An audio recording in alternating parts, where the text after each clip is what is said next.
ঠান্ডায় যখন মানে কোথাও বের হই তাহলে তো অবস্থা খারাপ হওয়ার কথাই। আসসালামু আলাইকুম ভিউয়ার্স, কেমন আছেন সবাই? তো আজকে কেকের ভিডিও তো সবসময় দেই। আজকে আমাদের ব্যক্তিগত একটা ভিডিও আপনাদের সাথে শেয়ার করব। সেটা হচ্ছে আমরা হাসব্যান্ড ওয়াইফ ২ জনে একটু ঘুরতে বের হয়েছিলাম। ঘুরতে বের হওয়া বলতে মানে আমার কেকের কিছু মানে প্রোডাক্ট আনতে যাবো কসবা প্রতিশ্রুতি অনলাইন থেকে।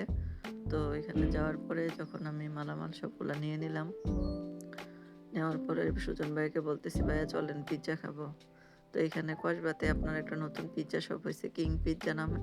সবাই হয়তো জানেন, যারা চিনেন তারা তো চিনেনই। আর যারা চিনেন না তারা ভিডিওতে দেখে লোকেশনটা চিনে নেন। এটা হচ্ছে কসবা রেল স্টেশনের রাস্তার মানে নার্সারি যেটা আছে, নার্সারির কসবা রোডে নার্সারির হাতের ডান পাশে পিজ্জা শপটা।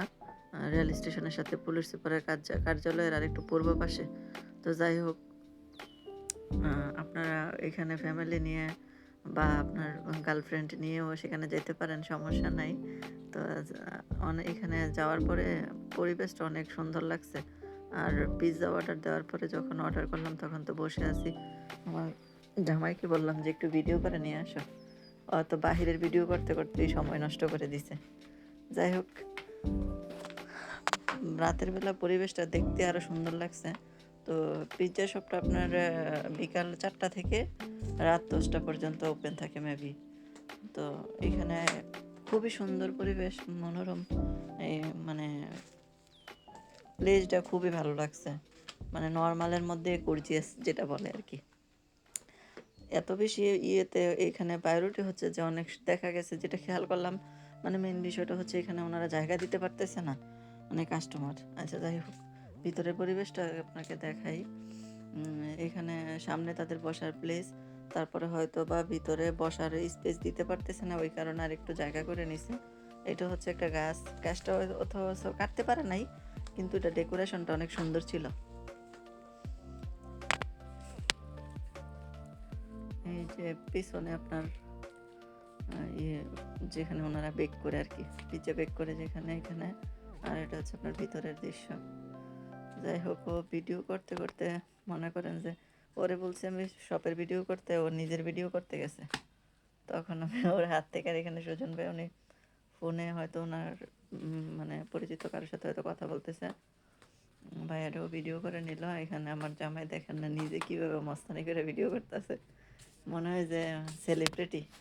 যাই হোক, আমাদের পিজ্জা চলে আসলো, এখন আমরা খাবো। খাওয়ার পরে সুজন ভাই হঠাৎ করে, উনি ব্যস্ততার জন্য উনি চলে গেছে ওনার শপে। যাওয়ার পরে ওনাকে হঠাৎ করে ওনার দোকান থেকে কল আসছে, ওনার হয়তো প্রোডাক্ট নিয়ে আসছে আর কি। তো ওনাকে বারবার কল দিতেছে যাওয়ার জন্য, তো উনিও চলে যেতেছে। তখন মানে আমি ওনাকে বললাম যে ভাইয়া পার্সেল নিয়ে যান। তখন তো উনি পার্সেল সাথে করে নিয়ে দোকানে চলে গেছে। তো আমরাও ওইখান থেকে খাওয়া দাওয়া শেষ করে পাশে আসলাম। তো আমার একটা কেকের অর্ডার ছিল ৩ পাউন্ডের, সাথে ওখানে এটার কাজ করলাম আর কি।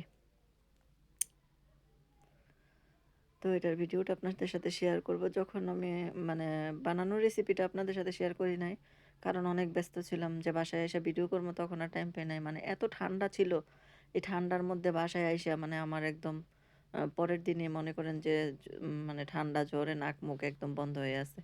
তো যাই হোক, আমার ফাইনাল লুকটা কেমন ছিল কেকের জানাবেন। আর ভিডিওটি ভালো লাগলে অবশ্যই অবশ্যই লাইক কমেন্ট শেয়ার করে দিবেন, আমাকে সাপোর্ট করবেন। আল্লাহ হাফেজ।